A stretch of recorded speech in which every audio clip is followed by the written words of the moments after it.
नमो भगवते यदुनंदनाय सुकांति सुताय श्रीकेशवचंद्राय।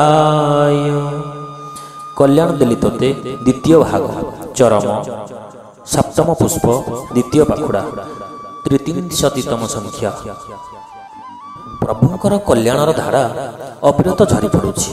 विश्व ब्रह्मांड स्थावर जंगम कीटपतंग सरीसृप पशुपक्षी वृक्षलता देव मानव यक्ष किन्नर एपरिकी जड़चेतन समस्त समान भाव परम पिता परम पुरुष महाप्रभु कौन केतेबेले एथिरे पातरंतर पर आपणार भाव नहीं पक्षपातिता करि पारंती ना करुछन्।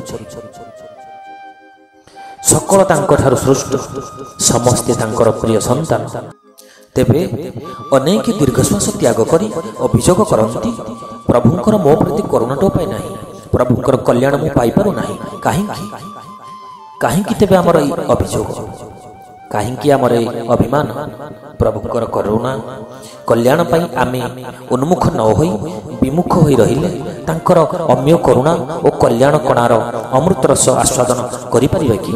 भाबी देखंतु, वर्षा झरी चलीछि अविरत अविराम भावरे। कलसीटीर मुह उपरकू कर रखिले सिना वर्षा जल कलसी मध्य संचित हो रहियो। कलसीर मुहटी को तलमुहा करी रखिले ता गर्भरे जल संचित हो रहिबो कि? एबे बुझंतु आमर अभियोग अभिमान यथार्थ कि?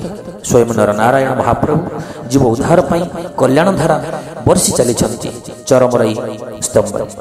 एणिकी आमर दायित्व आमे तांकर कल्याण और करुणार धारा संचय कर रखिबे कि? दायित्व सहित आमर मध्य किछि निर्दिष्ट त्याग निर्दिष्ट कर्तव्य रहिछि नुहे कि? सबु तो देइछ प्रभुहे योग्यता मोर मापी, तथापि काहेकि अबुझा करुछ मायार प्रलेप लेपी। सबुठी रहिछ सबु तो जानुछ प्रभु सर्वशक्तिमान कल्याण करी करुणा करहे टुटु सबु अभिमान टुटु सबु अभिमान।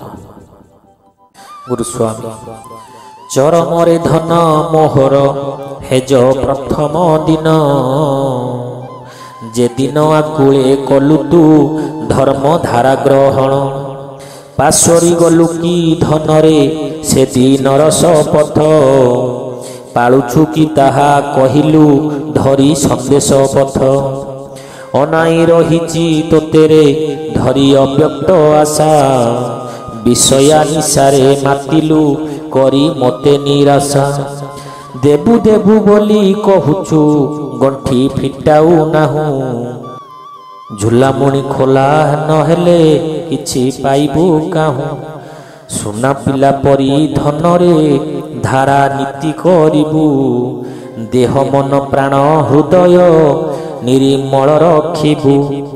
ममता बांटिबु सबिंकु सर्वे भाई भौणी, एहा हेजी भल पाइबु बड़ सान न गणी।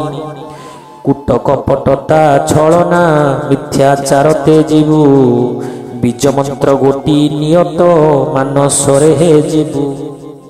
समय को जगी सकल कर्म करिबु धन, समय समष्टि सिनारे तोर स्थूल जीवन। हेलारे समय गड़ाई कार्य नाशन कर, दृढ़ करी बीज मंत्र को हृदय तू धर।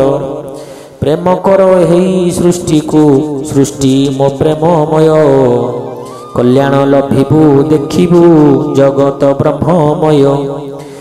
झुरी हेबु धन गुरुंकु शयन जागरणे, ईर्षा हिंसा करी जीवन न जलाओ कारणे। भूली जा धनरे अतीत वर्तमान तो पाई, अमूल्य रतन तोहर तार सरीके काहीं। पद्म पादे संपीते रे तोर भविष्यतकु, सुवर्ण परस लभिबु धन शत शतकु। करुछि करुणा कल्याण चरम प्राप्ति हेउ, जुगे जुगे भावना पतो पादे खटणी थाऊ। तोर मंगल कांक्षी पिता गुरुस्वामी।